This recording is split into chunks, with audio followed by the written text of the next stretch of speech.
Now at 5 and streaming on crossroadstoday.com, a major new project at the Port of Victoria is set to bring jobs and a cleaner kind of energy to the region. Plus, a hefty reward is on the table as authorities search for a North Texas man who vanished just before his day in court. And as crowds pack St. Peter's Square and the Sistine Chapel doors close, the world waits for the centuries-old signal that a new pope has been chosen. And we're not just quite out of the severe weather threat yet for tomorrow, but we'll be talking about that coming up in our full weather report. And for the second time in a week, a Navy fighter jet ends up in the Red Sea, this time after a dramatic nighttime mishap aboard the USS Harry S. Truman. You're watching 25 News Now at 5. Good afternoon and thank you for being with us. I'm Shawna Currie. The Port of Victoria is welcoming a new industry. First Ammonia is getting ready to break ground on a green ammonia plant.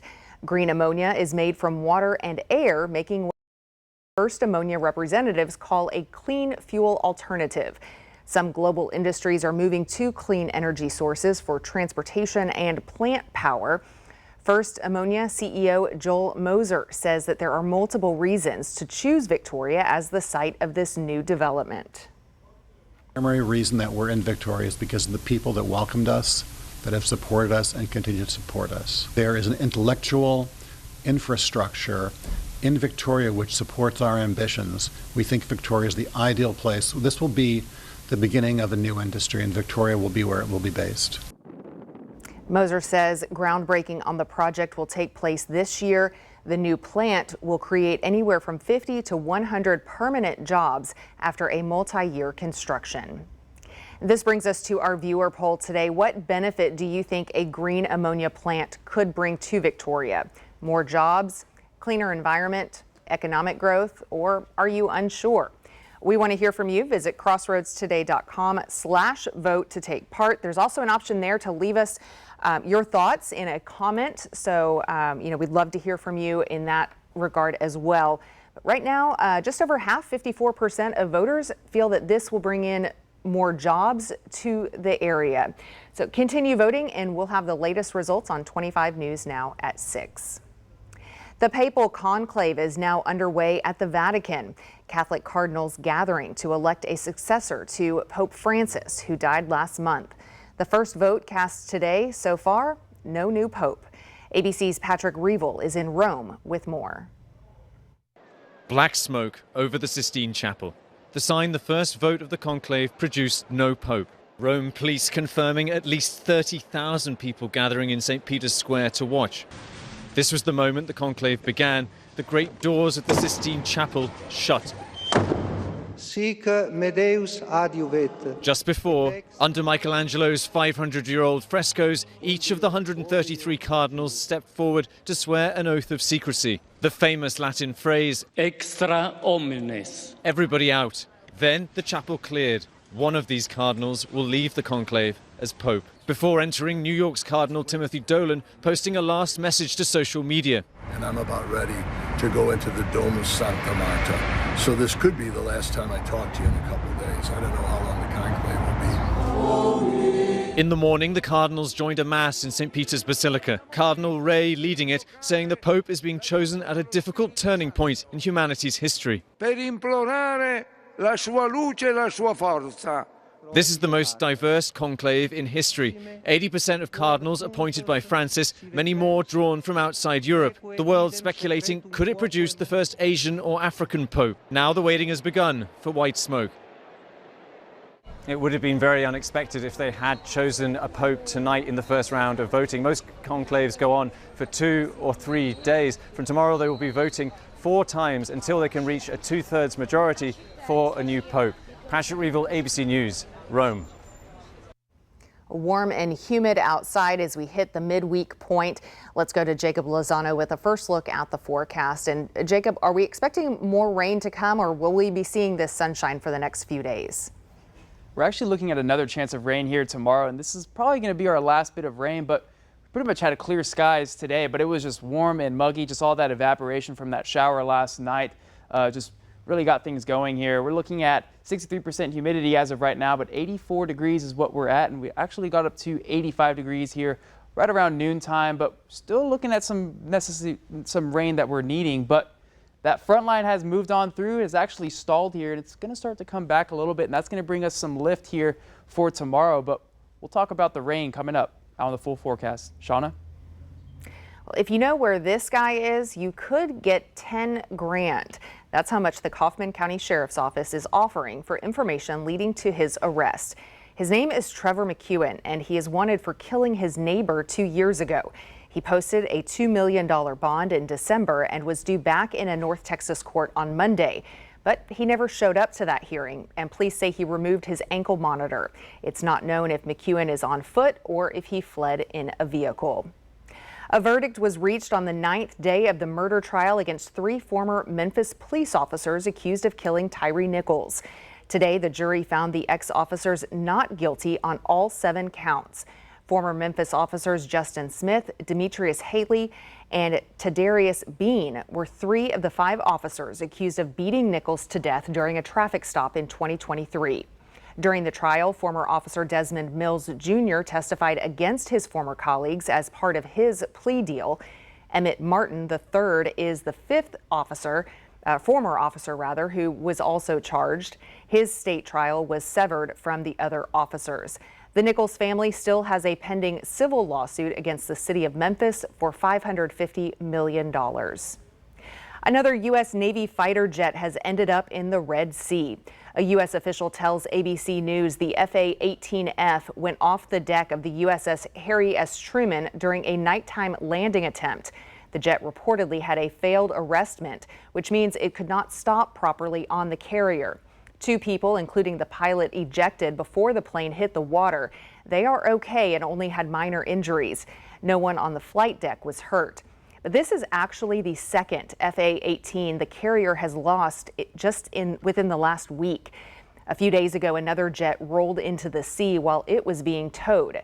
What caused the latest accident is still being looked into. A federal judge has ruled the Trump administration cannot deport migrants to Libya unless those migrants get a real chance to fight it in court first. The decision came after lawyers said immigration officials had told some migrants they were being sent to Libya, a country known for serious human rights abuses.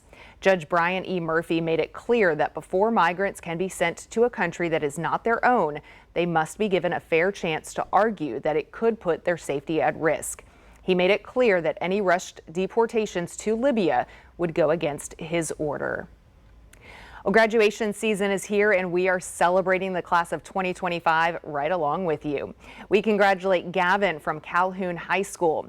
Congratulations, grandson. May God bless you in all that you do now and in the future. I'm so proud of you and your accomplishments. Love you mucho from Grandma Lori. And congratulations to Jazzy from Victoria East High School. We made it, but the journey isn't over. Wishing you a bright and adventurous future. Overcome whatever life throws at you. Love you from Juliet Salinas. And a shout out to Matthew, who is graduating from Victoria Success Academy. Congratulations, Matthew Santiago Nunez. Love Momo, Popo, and Tia. Submit a photo and heartfelt message for your grad through June 13th. We will feature our area grads on air and on social media. Go to our contest page at crossroadstoday.com, click the entertainment tab, then select contest to submit and show your pride.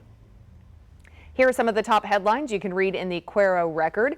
Texas First Lady Cecilia Abbott honors Cuero's Main Street program, and illegal tire and trash dumping is costing DeWitt County taxpayers. You can read these stories and more at dewittcountytoday.com. And remember to subscribe to our YouTube channel, Crossroads Today. Hit the like button and click the notification bell. A new government project is tapping into everything from insurance records to smartwatches in a bold effort to unlock the mysteries of autism. Plus, for many new parents, the months around childbirth can bring hidden emotional struggles that often slip through the cracks. We'll have those stories and more straight ahead on 25 News Now at 5.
The Department of Health and Human Services is rolling out a pilot program to look into what causes autism, using data from Medicare, Medicaid, and even smartwatches.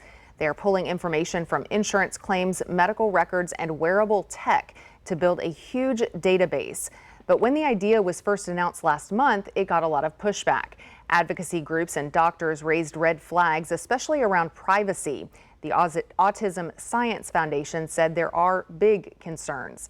Still, HHS Secretary Robert F. Kennedy Jr. says the department is moving ahead with a goal of finding the causes of autism by September.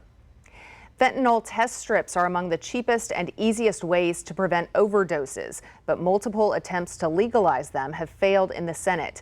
This year, legislation to legalize these test strips faces similar challenges. To read this full Texas Tribune article, visit crossroadstoday.com. Well, today is World Maternal Mental Health Day. It's a reminder that many struggle with mental health before, during, and after birth, often without treatment. In today's Health Minute, Mandy Gaither shares warning signs to watch for. From the time a person becomes pregnant up to a year after giving birth is called the perinatal period. And for about 800,000 Americans, it's a time when mood disorders are born, including conditions like depression, anxiety, and postpartum psychosis. 25% of those people get treated for it. Andrea Clark with Postpartum Support International says many times inadequate screening is one of the contributing factors that leads to these mental illnesses being overlooked and untreated. That's why she says there needs to be multiple points of screening from the prenatal through postnatal periods. There is sort of a stigma and even a reluctance sometimes to name things that might be going on with them emotionally or their mental health because of the fear of the way systems may deem them not fit to parent. While symptoms will vary depending on the mental illness, at a few weeks into the postpartum period, Clark says those symptoms can include trouble getting out of bed, appetite changes, feelings of sadness most of the day, lack of connection or bonding with the baby, and thoughts of harm to yourself and or the baby. She says these are just some of the signs that you or a loved one should seek care. There's help, there's hope, and you are not to blame. You are not alone. For Health Minute, I'm Mandy Gaither. The Postpartum Support International organization says perinatal mental health conditions can not only affect the pregnant person, but also other family members, including the partner. These illnesses are treatable, and you do not need a diagnosis to reach out for help. Vietti Food Group is recalling 4,500 cases of Yellowstone brown sugar molasses baked beans because the product contains soy that is not listed on the label. That poses a possible risk to people with soy allergies or sensitivities. The recalled 15-ounce cans have a best by date of February 17, 2028. They were sold at major stores in 23 states across the U.S. Customers who bought the product are urged to return them to where they bought them for a full refund. Here are some of the top headlines you can read in the Port Lavaca Wave. Calhoun County voters reject a proposal to create a hospital district, and the Texas Mid-Coast Birding Festival takes flight in Port Lavaca. You can read these stories and more at portlavacawave.com. And just when we thought we were in the clear, the rain is going to be returning. We'll be talking about that after the break.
Well, it was a pretty hot and humid day, and we got a little bit of cloud cover going up right now here with partly cloudy skies at 84 degrees.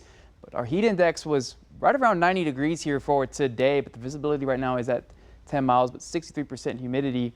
Very light winds here for today, but 85 degrees was our high, and still leading a little bit of rain here for the year, especially for the month of May. But you may be getting that here later into tomorrow. Now, southeasterly winds are going to be flowing from the Gulf, but that front line has actually just stalled out right here, and that's going to continue to bring us a little bit of lift here. It's going to be necessary for us to get some of that rainfall here before it finally just moves on out of here, and that's it. No more rain for those next couple of days. But that high pressure system is going to be moving down here and bringing us some cooler weather here for us here. But the Storm Prediction Center has given us a marginal risk here in Victoria, as well as parts of Cuero and Edna, but farther down south, could see some more severe stuff, as well as that slight risk that's along the border where they could see large hail and a little slight tornado, about a 2 to 4% chance of a little tornado there. Now, not looking at much on the radar right now. We may start to see some showers and thunderstorms begin to pop up there along the mountains of Mexico, but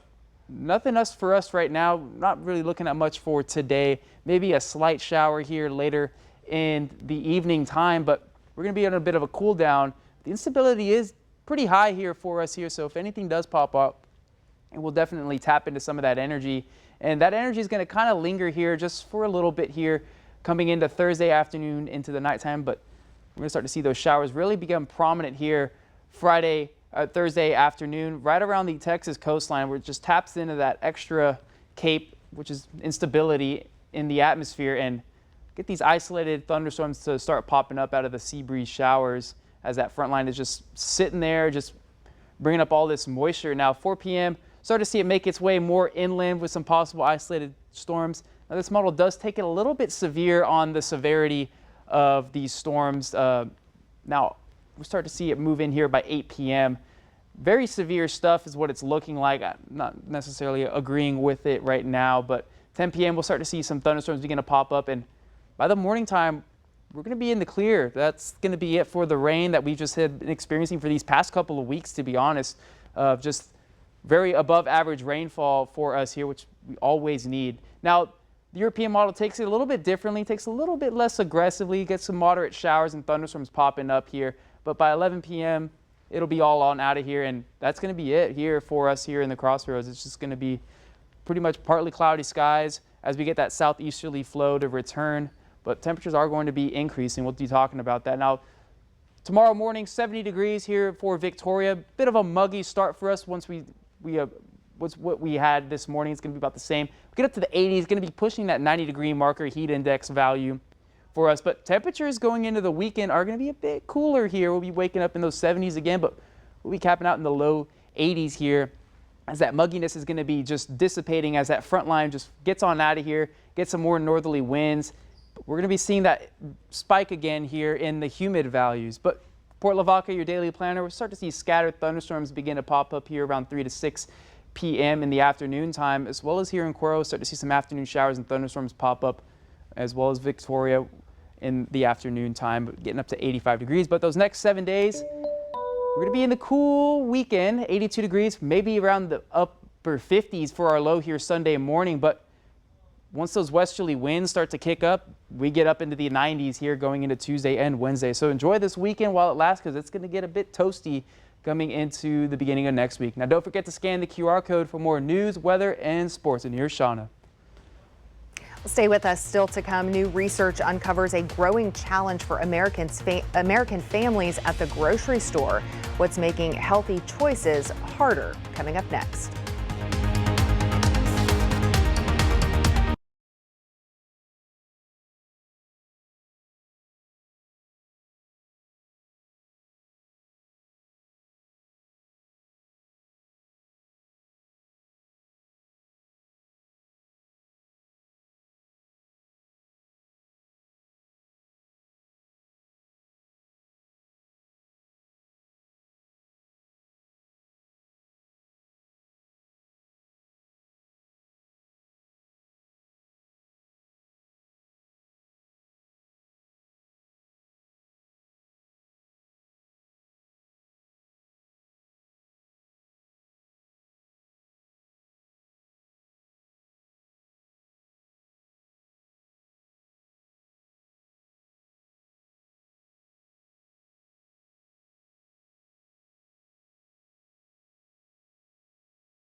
A good day on Wall Street as all three indexes closed in the green today.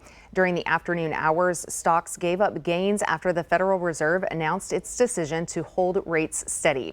Here's a look at the numbers. The Dow up 285 points, the S&P 500 rose 24 points, and the Nasdaq climbed 49 points. Oil is down $1.15 to $57.92 per barrel.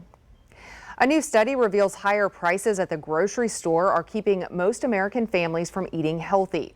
According to a new survey published by the Pew Research Center, eating healthy is a bigger challenge for lower-income adults. More than 2/3 said increasing food prices make it difficult to eat a healthy diet, but middle and upper-class households have also reported struggling due to costs. Overall, objective measures of diet quality in the U.S. showed the American diet is substandard. An April analysis found more than half of adults do not meet the diet recommendations set by the American Heart Association. Research shows switching to a plant-based diet can improve health at any age. Passengers flying in and out of Newark Liberty International Airport in New Jersey are dealing with massive delays and cancellations. It's one of the busiest airports in the country. And because of that, the disruptions are having a domino effect on air travel. Jen Sullivan explains the air travel problems nationwide and what your rights are as a passenger. Major flight disruptions at Newark Liberty International Airport in New Jersey are having a ripple effect on air travel across the country, just weeks ahead of the busy summer travel season. My flight was delayed 5 hours. The airline chaos at Newark is stretching into a second week. The disruptions are being caused by a variety of issues, from runway construction to more serious problems like a shortage of air traffic controllers. The individuals who run this system daily perform quiet, heroic acts in spite of a system that is built to set them up for failure. The shortage of air traffic controllers is a nationwide problem. Last week, Secretary of Transportation Sean Duffy said air traffic control was about 3,000 controllers short. While the Trump administration is offering bonuses and higher salaries, the training and hiring process can take months. A certified professional controller has many, many years of training. You just don't do that overnight. So what should you do if your flight is impacted by this? Expedia Group travel expert Melanie Fish says it's important to know your passenger rights. When a flight is canceled, even because of the weather, the airline has to refund you if you decide that that's what you want. Fish recommends downloading your airline's app and calling the airline to rebook. You will get notifications much faster than standing in line to talk to customer service about your options for booking another flight. Passengers can always ask for meal vouchers and hotel vouchers, but it's up to each airline to decide if they want to give them out. For Consumer Watch, I'm Jen Sullivan. TikTok struck a confident tone during its big annual pitch to advertisers, its version of the TV industry's upfronts, telling marketers it's, quote, absolutely confident in both its platform and its future. That message comes even as the company faces a major legal deadline to find a U.S. buyer or risk being banned. One thing that might be giving TikTok a boost is support from Donald Trump. The president recently said that he has a warm spot for the app and might be open to extending the deadline, despite having pushed for a ban back when he was in office his first term. The change in tone could have something to do with TikTok's growing influence, especially among younger voters, a key group Trump may be trying to win over. Stay with us. Coming up, police expected a routine traffic stop, but nothing could compare them for the furry, pipe-wielding passenger waiting inside. Tonight, who will be the new pope? As Cardinals cast secret votes inside the Sistine Chapel, David Muir is there as the world waits. The papal conclave begins. World News Tonight with David Muir is the most watched newscast in America.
Police in Springfield Township had a wild surprise this week, a raccoon holding a meth pipe. Officers had pulled over a driver with a suspended license and active warrant, and after detaining her, they returned to the car to find a raccoon named Chewy sitting in the driver's seat, pipe in paw. A search of the vehicle turned up crack cocaine, meth, and 3 used meth pipes, not by Chewy though. Chewy was unharmed, and officials are checking to make sure the owner has the proper permits because raccoons are legal in Ohio. You just have to have the right permit for it.